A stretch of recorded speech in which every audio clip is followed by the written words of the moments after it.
Yes, I'm Aya Kazaki from the Japanese Communist Party Committee. I would also like to ask a question.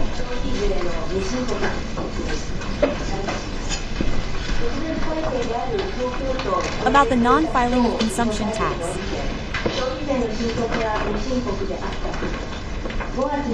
In May, the National Tax Agency introduced documents regarding business activities for fiscal years prior to fiscal year 2022. Upon verification, it was discovered that there was an obligation to file and pay consumption tax. The payment of approximately 136.42 million yen for fiscal years 2019 to 2022 was announced on date. On September 22nd, it was announced that approximately 136.42 million yen had been paid in taxes from fiscal years 2019 to Reiwa 4. We also checked past outs, and the transition to a special account began in fiscal years 2002, and the reason at that time was that the general account was separated to clarify income and expenditure. The only parties opposed at that time were the Japanese Communist Party and the Independent Educational Rank 100, while the Liberal Democratic Party, Komeito, and Democratic Party supported it. The general account is considered to have a higher public role than the special account, and does not require a consumption tax return.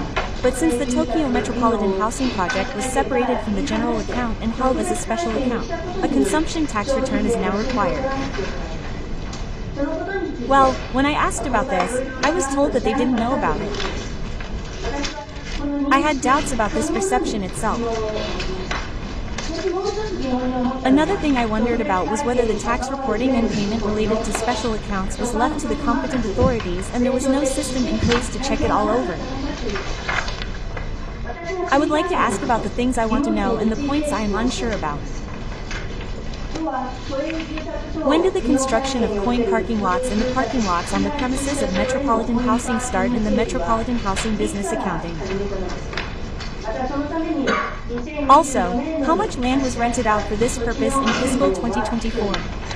Chairman, Director in charge of promoting redevelopment and utilization. Mizuka, Director in charge of promoting redevelopment and utilization.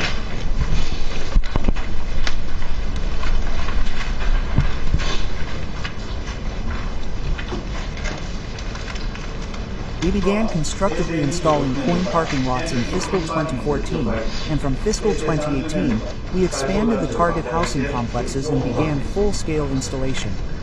The land rental income from coin parking lots in fiscal 2024 was approximately 190 million yen.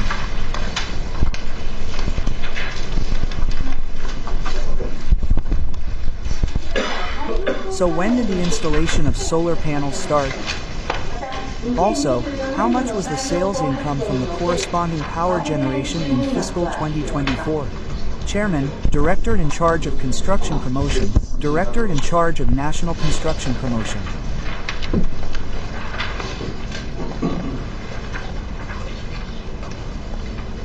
We have been installing photovoltaic power generation equipment on the roofs of buildings since fiscal 2004, in line with the vertical sides of metropolitan housing. The electricity revenue for fiscal year 2004 from the metropolitan housing and other business accounts was approximately 58 million yen.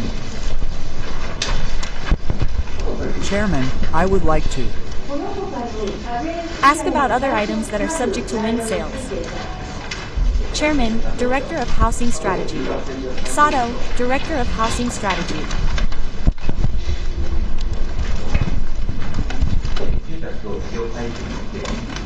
The main items in the housing and business accounts are land rent for parties, solar power generation revenue, and business revenue from training camps for new nursery schools.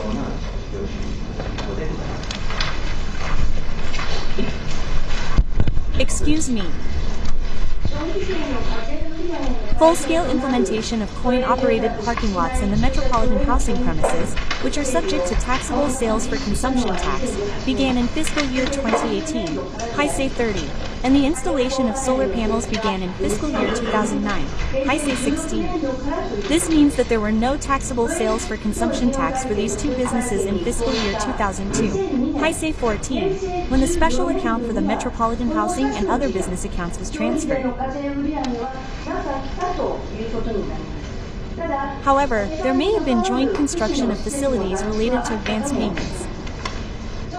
Considering this, it is inevitable to say that there was a lack of awareness of consumption tax at the time of the transition to the special press conference and even afterwards, and that we were naive. If there had been a proper understanding that a consumption tax return had to be filed, the tax for non-filing would have been approximately 10.79 million yen. This, along with the tax for non-filing of approximately 5.98 million yen, would not have had to be paid. Well, while listening to the questions and answers from the other committee members, a new question came to mind, so I really wanted to ask about it. Regarding the amount of consumption tax paid in fiscal year 2024, you just answered that there was a 17.9 million yen tax refund. In that case, if consumption tax returns had been filed properly in the past, I think there might have been years when the tax would have been refunded. I would like to ask whether there were years when the tax would have been refunded if the tax return had been filed properly.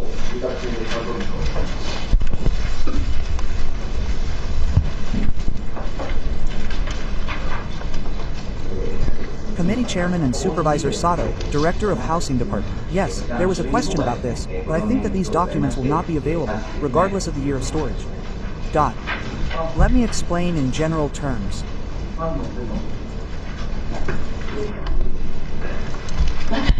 Well, I think this is an important issue. After all, we pay a huge amount of consumption tax. If we had paid it properly, we might not have even needed to pay it. That's how it comes down. I recently listened to explanations from the people in charge, but no matter how much I listened to the explanations, there were still several points that I couldn't understand. In the case of ordinary corporate accounting, calculating the taxes related to sales and investment is not that difficult and anyone can do it. However, there are some things I find difficult to understand about the accounting for the Tokyo Metropolitan Housing, the special account. I thought that the reason for switching to a special account was the confusion in accounting, but looking at the current situation, it is the exact opposite, and I even wonder if it was necessary to switch to a special account in the first place. So, how much is the outsourcing fee related to the consumption tax increase in fiscal 2024? Also, when did you start outsourcing the work? How much is the outsourcing fee related to the consumption tax increase in fiscal 2025? Chairman, Housing Department Manager Sato. Housing Department. The outsourcing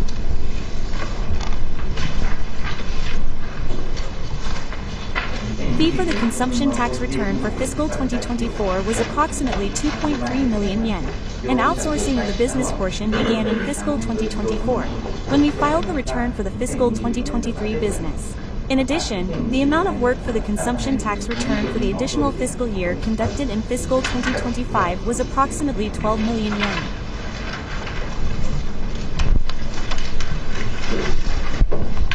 The outsourcing fee, including the additional fiscal year calculation during this period, was approximately 14.3 million yen. I asked the person in charge of other bureaus that handle consumption tax and special accounts, and they told me that while they do the calculations necessary for the consumption tax increase themselves, they ultimately ask professional tax accountants to complete the work together with their staff.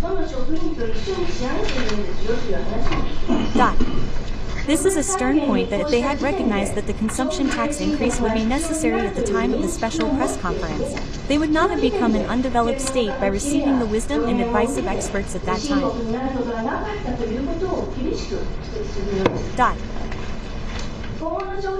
What measures will the Housing Policy Headquarters take to address the issue of the consumption tax return in the future? Question mark. Chairman, Director of Housing. Sato, Director of Housing Strategy.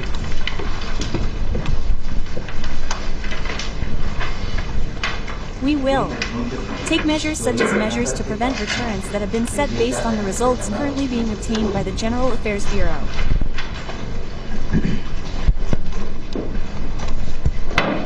The current situation regarding the housing and other accounting is unacceptable. Of course, we will publish the results of the observations that are currently being conducted, but I believe that we should provide information to the people about the things that are still pending before the results of the observations. When the Tokyo Metropolitan Housing Project was created under the Ishido system, which promoted the abolition of welfare, our party was the only major party to oppose it.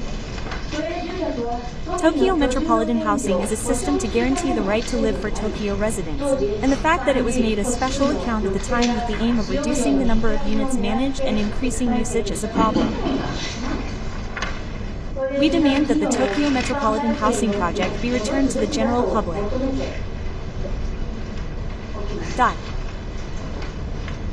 Next, I would like to ask about the elevator recovery work in Tokyo Metropolitan Housing. I have received severe criticism from tenants regarding the recovery of elevators in Tokyo Metropolitan Housing. So I would like to ask about the basics. Regarding the recovery of elevators in Tokyo Metropolitan Housing, if there are 2 elevators on the air, how many days and hours will both be out of service when they are recovered? Question mark. Please tell me the standard period. Chairman, Director in Charge, Mr. Kadera, Director in Charge of Lines.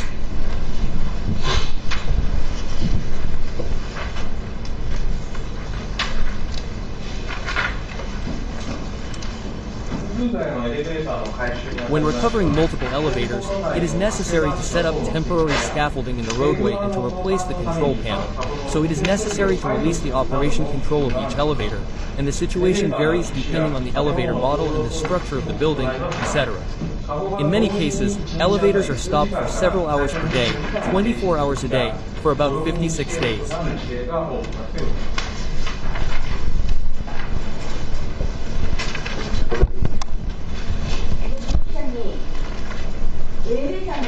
I would like to ask the residents what measures are being taken to ensure the mobility of elderly residents in the event that 2 elevators are stopped for recovery, for example. Director in charge of committee members, Mr. Kadera, Director in Charge.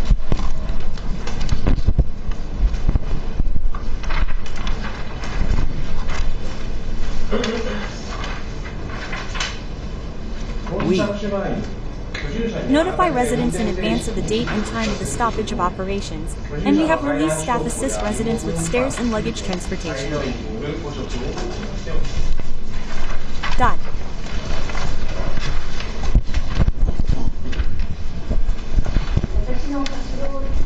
The Nihonsho Metropolitan Apartments in Higashimurayama City, where I work, is a public housing complex with multiple elevators installed in the first class.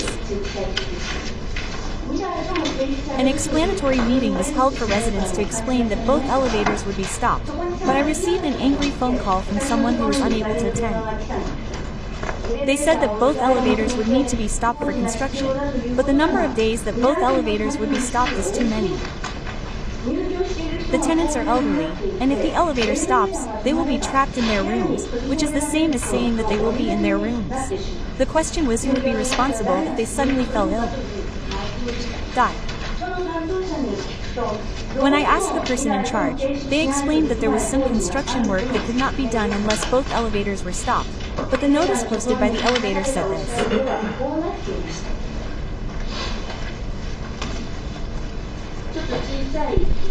It's a little small, but this is the notice that was posted.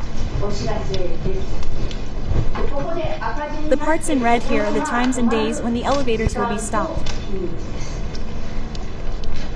It's a bit far away, so I'll read it out.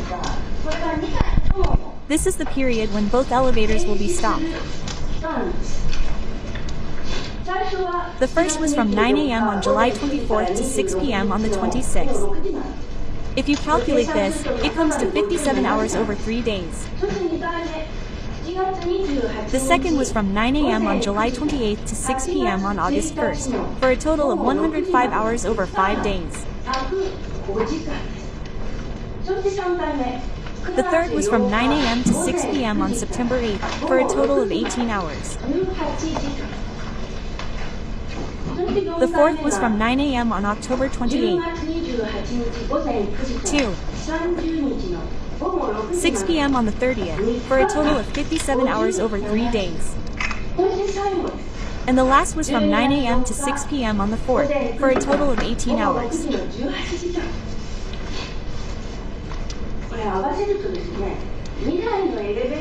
If you add this up, the 2 elevators will be out of service for 255 hours over 13 days.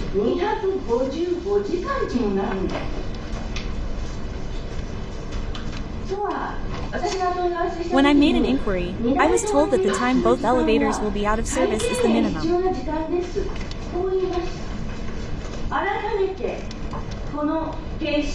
When I looked at the dates and times of outages again, I was surprised.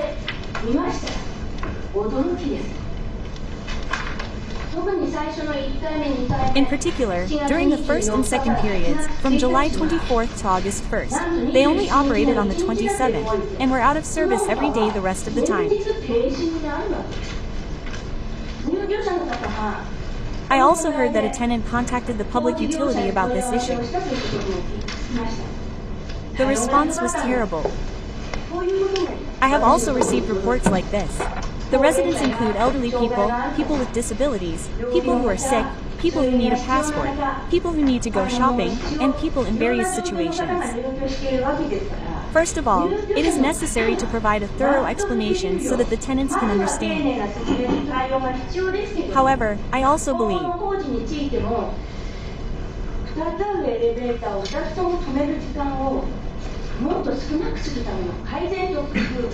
that improvements and ideas are needed for future construction work to reduce the time both elevators are out of service. I would like to ask the construction company to consider this point. Next, I would like to ask about the optical panels used in municipal housing. This summer is said to be a disaster-level hotspot, and there is no plan to take measures against airplanes. Solar panels began to be installed when reconstructing metropolitan housing in fiscal 2004, and solar panels began to be installed on existing metropolitan housing in fiscal 2008. Installation is scheduled to be carried out on 100 existing metropolitan housing units between fiscal 2022 and 2030. I would like to ask about the situation during this period.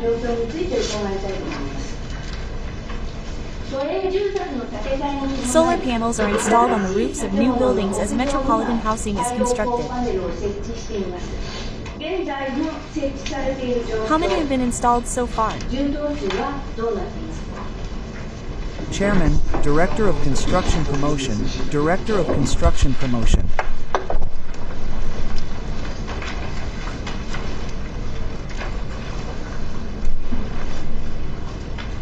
By the end of fiscal 2024, 573 metropolitan housing units had solar power generation facilities installed.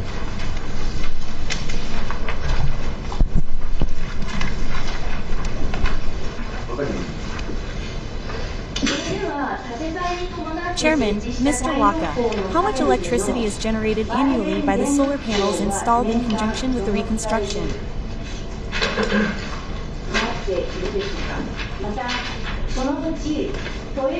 Also, how is it utilized in the communal areas of metropolitan housing? Chairman, Director of Construction Promotion. Director of Construction Promotion.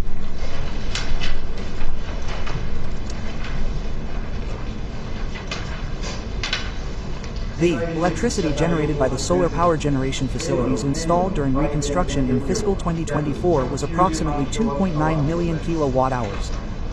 Some of the generated electricity is used for lighting inside elevators in metropolitan housing, and the rest is doubled.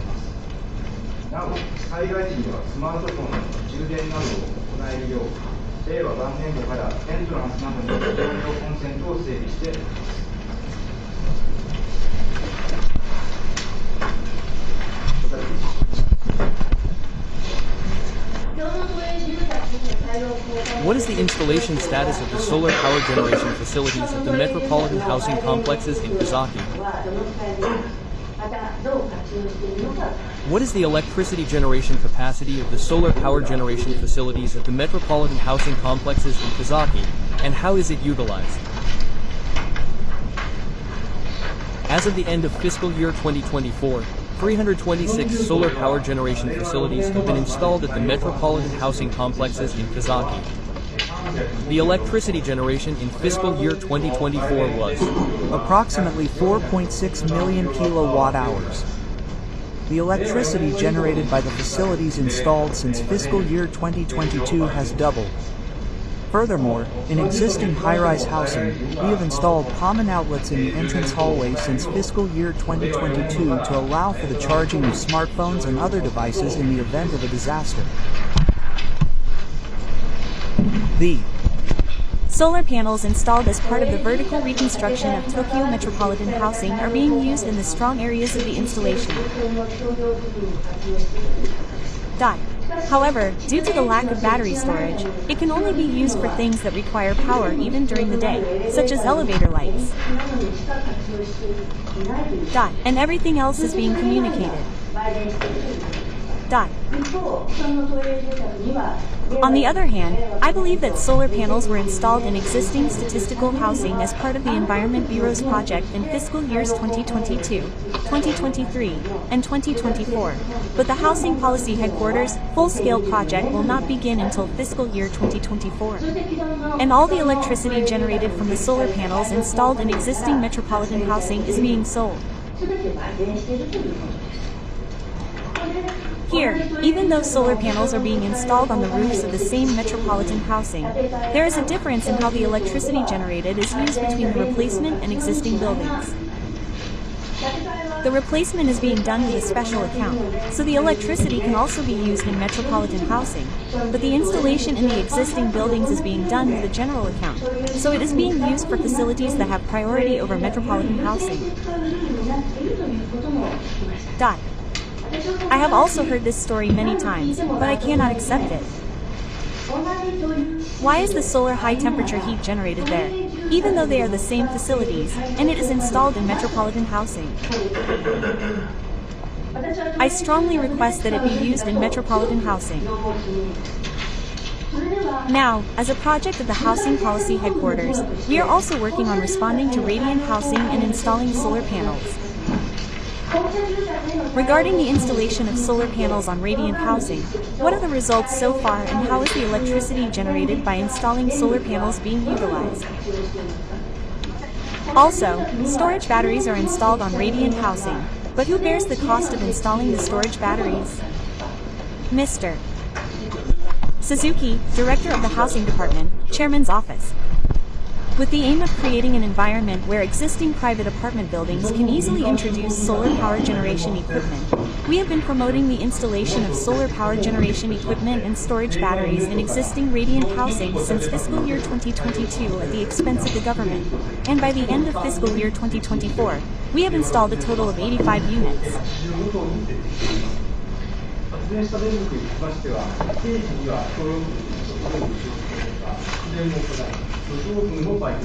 We sell the electricity generated to police officers for use in communal areas, etc.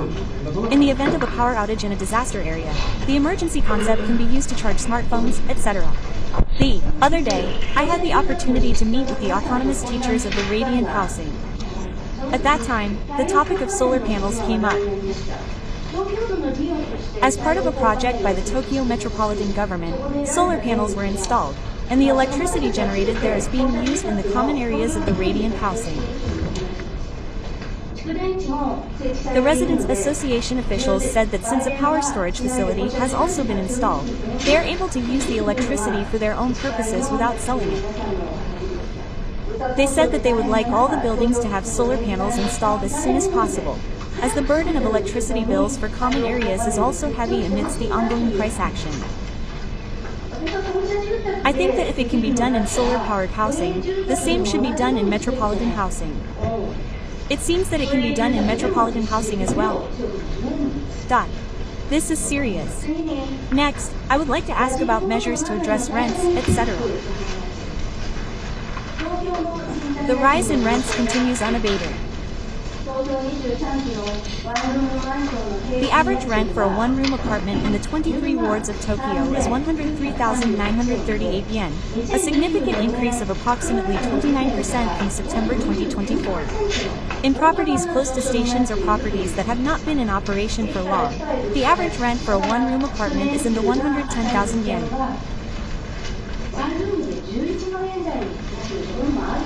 Range. The average rent for a two-bedroom and three-bedroom apartment for families is 154,988 yen.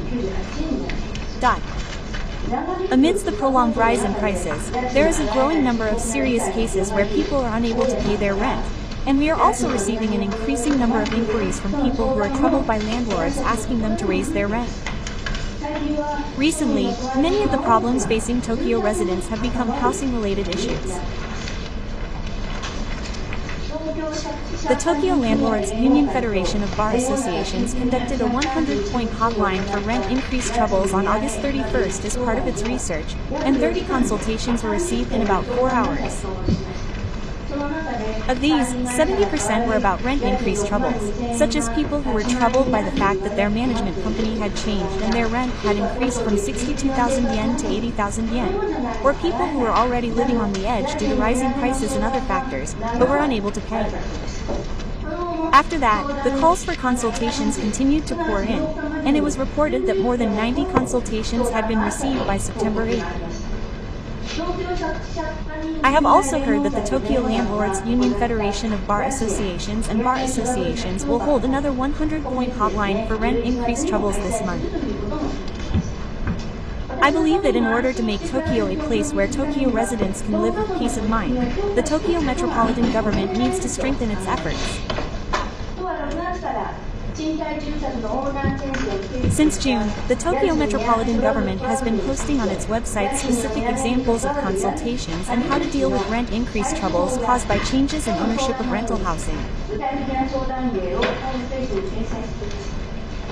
I would like to know why you created this page.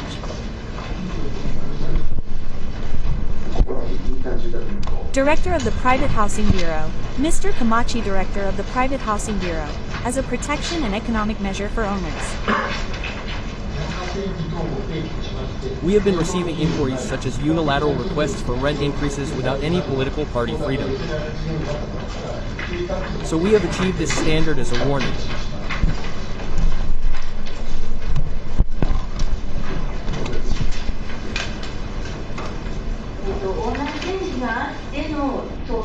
Let me explain.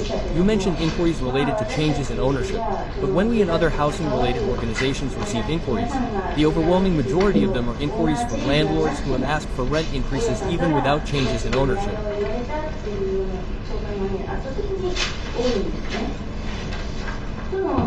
I think it is very important that you have posted this information on the net website.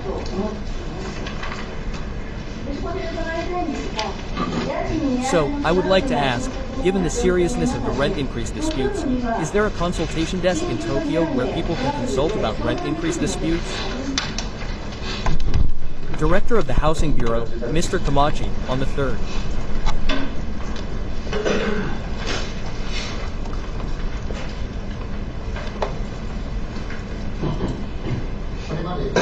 Until now, we have been receiving inquiries about general rental housing disputes through the domestic line, but due to the increase in inquiries about rent increases, we established a special consultation desk for rent increases on October 10.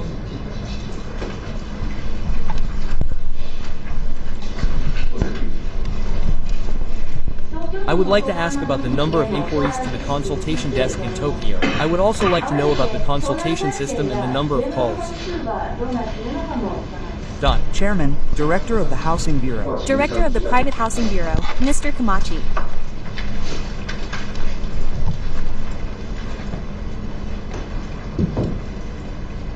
There were 262 consultations between the time the counter was set up and the end of October.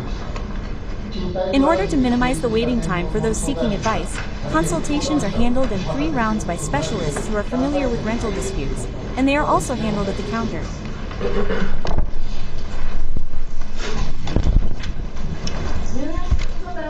The consultations began on October 10th, and I think they were open for about 15 days in October, excluding weekends.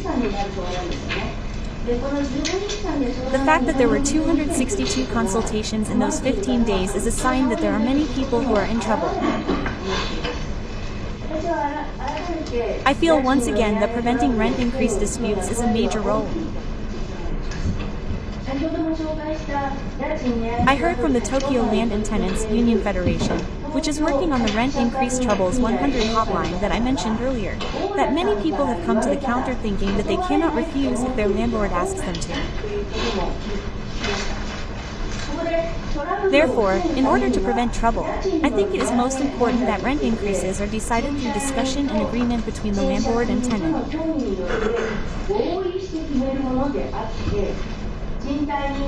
And that even if a landlord requests a rent increase, the tenant should not unconditionally agree.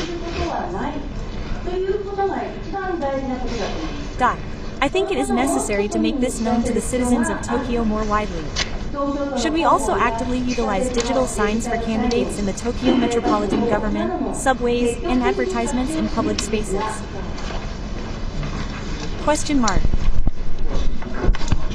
In addition to disseminating information on public media regarding how to respond to the unjust increase in housing costs, we will create a powerful video newsletter. In the future, to provide easy-to-understand information.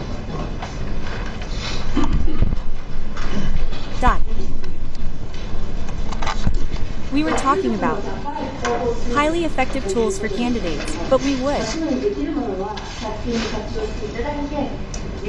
like to consider using digital signs, videos from the Tokyo metropolitan government, and, if necessary, TV commercials as well. Housing issues are a problem that determines whether people can live in peace. However, rent issues continue to rise in Tokyo, and other housing-related problems are also increasing. As the Housing Policy Headquarters, we are in a position to protect Tokyo residents. Housing is a human right, and we can do it right away. We strongly urge that information provision and public relations activities be taken more proactively. In April, the Japanese Communist Party made a statement regarding housing issues, aiming to reduce the burden of housing costs and enable people to continue living in the country. Among these, the abnormally high housing prices are largely the responsibility of the Tokyo metropolitan government and the national government, which promoted large-scale redevelopment and deregulation and the provision of tax-free values. We have taken aim at the rise in housing prices, including the fact that people have acquired homes for the purpose of housing resale and have attracted money from the current market, which has resulted in housing being used as a current measure. We have made it clear that the rise in housing prices due to large-scale redevelopment is not only happening in Tokyo, but also in major cities across the country and their balance. We have also pointed out in our proposal that politics should change from prioritizing large-scale redevelopment and providing maximum convenience to major developers, and instead fulfill its responsibility to provide housing that everyone can continue to live in with peace of mind. Food and drink are the basics of housing, and the foundation of the right to life guaranteed by Article 25 of the Constitution.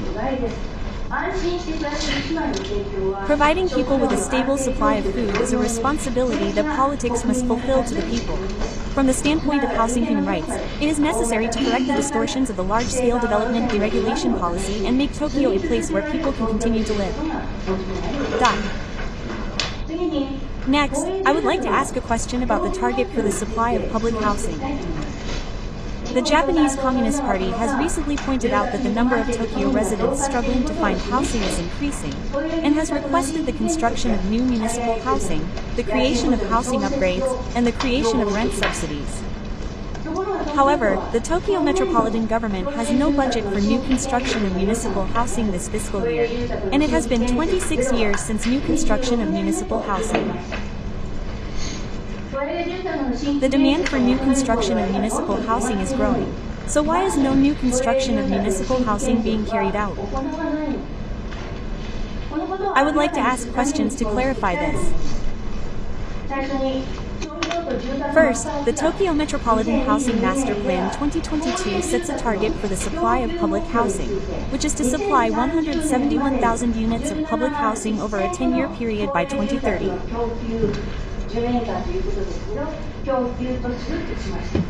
First, I would like to ask about the basis for this figure of 171,000 units over 10 years.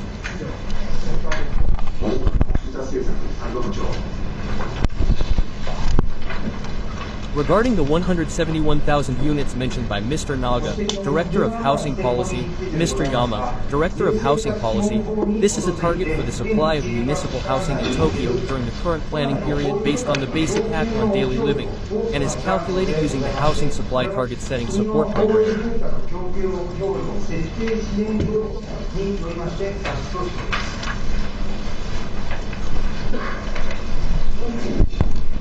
It is 171,000 units over 10 years. Since it is 10 years, it simply comes to 17,100 units per year. And since it's public housing, it includes not only metropolitan housing but also city housing. Now, regarding the 10-year public housing supply plan set out in the Tokyo Metropolitan Housing Master Plan, the respective numbers for Akiyu recruitment, new construction, and reconstruction will be metropolitan housing and other public housing. Chairman, Director of Housing Policy. Maruyama Policy, Director of Housing Policy. The breakdown of the housing supply target of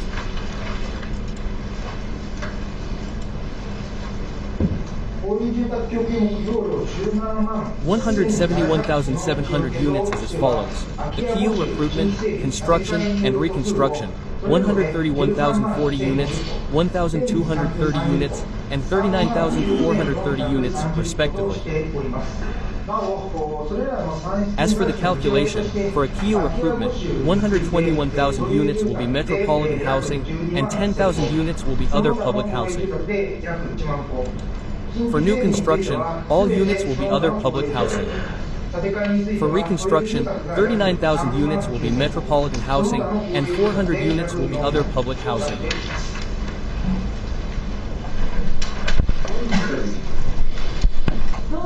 Of the 10-year public housing supply target set out in the Tokyo Metropolitan Government Master Plan, the target for metropolitan housing supply, when added to the numbers you just mentioned in your answer, will be 160,000 units.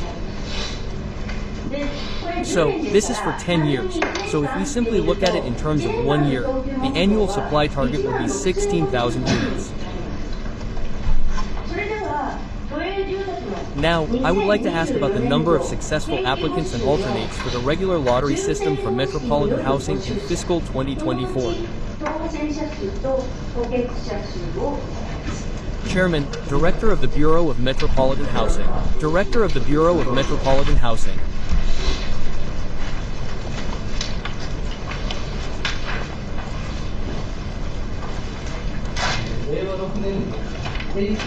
The number of applicants for the regular lottery system for fiscal 2024 was 82,142, and the number of successful applicants for IKEA as of 50 was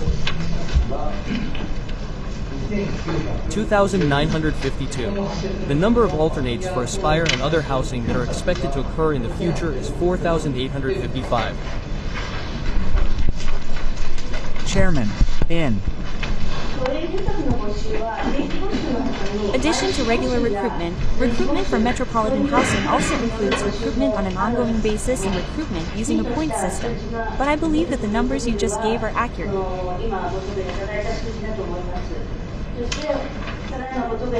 And in the answer you just gave, the number of applicants for the regular lottery system for fiscal 2024 was, I think, a stated number. But even if it was stated, it would still be a whopping 82,149 people.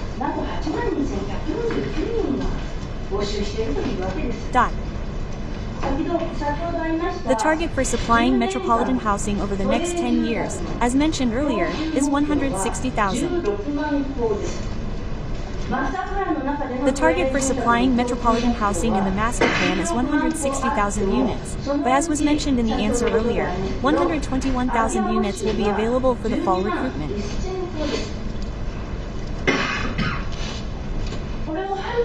The reality is that the number of applicants far exceeds this number when converted to an annual figure. If you look at page 122 of the project overview booklet, if you calculate the number of units available for the regular recruitment lottery method in fiscal 2024 alone, you get 82,149 applications. Of these 8,647 units, a total of 82,149 people applied. And the number of successful applicants is an astonishing 2,952.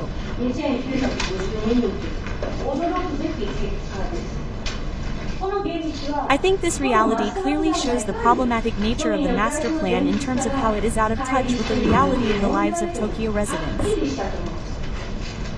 I think this is clear.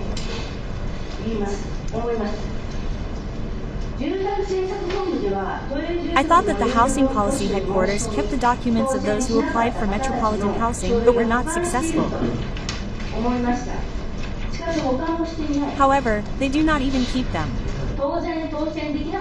Naturally, they do not even investigate whether the applications of those who were not successful met the application requirements, as we have learned from our interviews over the past few days. However, if they do not have them, materials, we decided to investigate ourselves, and the Japanese Communist Party recently conducted a survey on the actual situation of applications for municipal housing. More than 700 questionnaires were collected. Of those who answered that they had applied for municipal housing, 65.2% had applied between 1 and 10 times, 31.5% had applied between 11 and 50 times, and 3.6% had applied 51 or more times.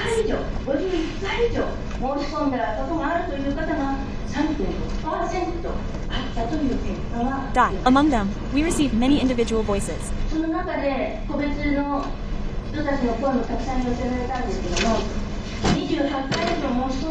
A person in her 70s who applied 28 or more times said that her husband passed away 7 years ago, and that her survivor's pension and her own pension were not enough to cover her rent and living expenses, so she had to work. She is currently 76 years old, but she does not know how long she will be able to work. She really wants to move into municipal housing. These are the voices. Another person in her 70s who has applied 56 or more times has been applying every time for about 14 years since a friend who lives in municipal housing encouraged her to do so. The candidates all discuss and say that it is nothing short of a miracle to win, given the high competition rate. Rakuten is crying again. We have received urgent pleas in our survey. I sternly point out that the Tokyo metropolitan government should at least have a proper grasp of the actual living conditions of those who have applied to move into metropolitan housing. That's true. So how do you calculate?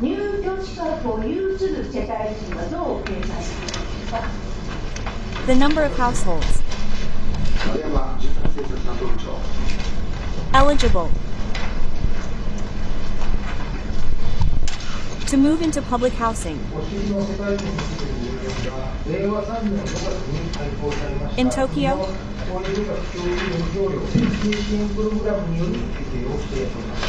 Specifically, we are using statistical data such as the Housing and Land Statistical Survey and the Family Expenditure Survey to estimate the number of eligible individuals and households for public housing at the target point of the current housing master plan. This includes households residing in private, social, or public housing, and public housing, with incomes of 25% or less, or 40% or less for elderly and child-raising households.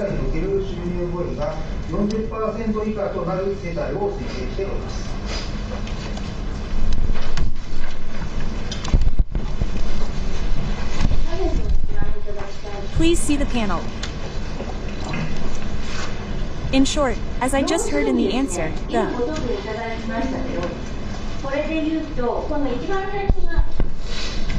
total number of households at the end of fiscal 2030 is 7.03 million.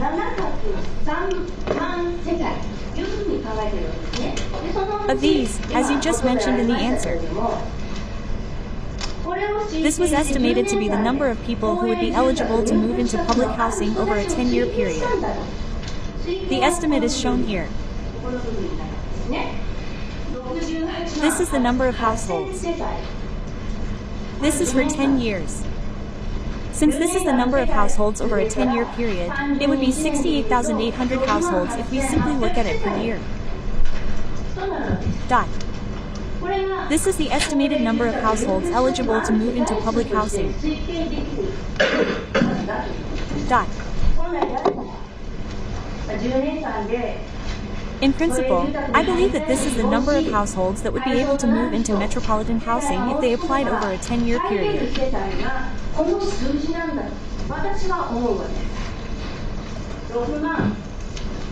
In 60,000 years, that would be 68,800,000 generations.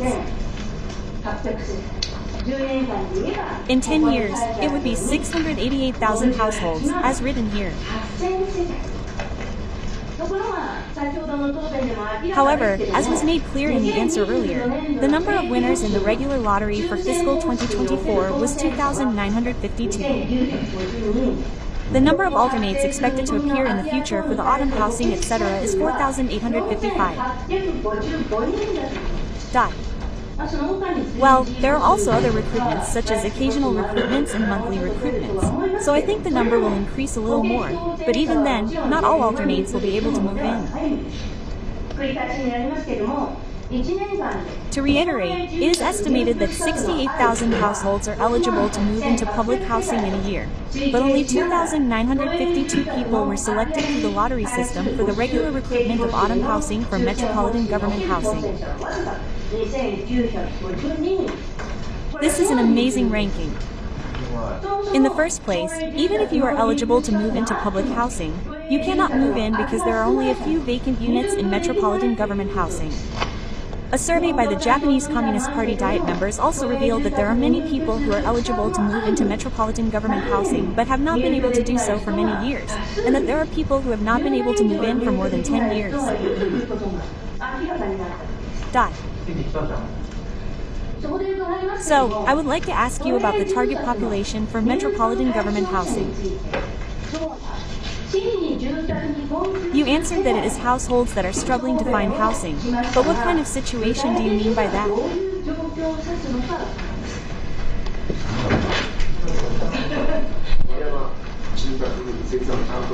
What about the Director of Housing Policy? What is the discussion? 都営住宅におきましては、自力では最低居住水準の住宅を確保することができない状況を近に住宅に供給するとしております。 Chairman, I don't understand the current answer very well. Chairman, I don't quite understand the answer just now. What are you talking about? People who are unable to secure housing of the minimum standard of living on their own. Aren't these the people who are eligible to move in? The generation of people who are eligible to move in that I just answered is the same as the people who are unable to secure housing of the minimum standard of living on their own.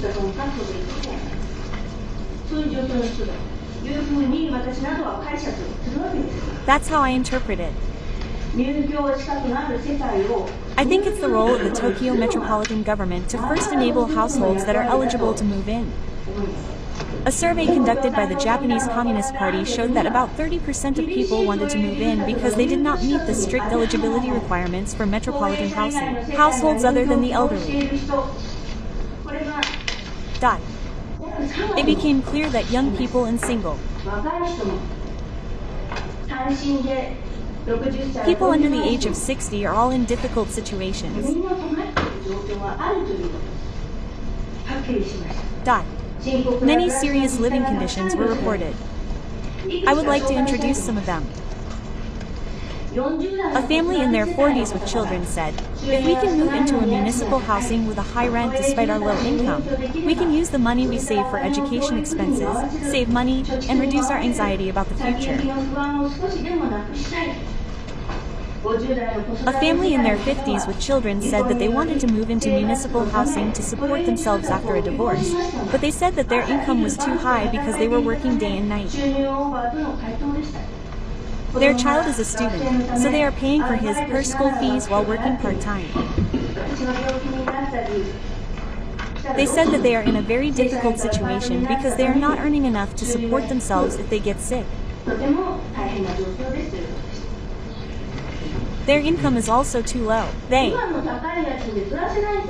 cannot live on the high rent they currently have, so they are working too much and should be in a situation where they do not have to work, but they cannot survive without working.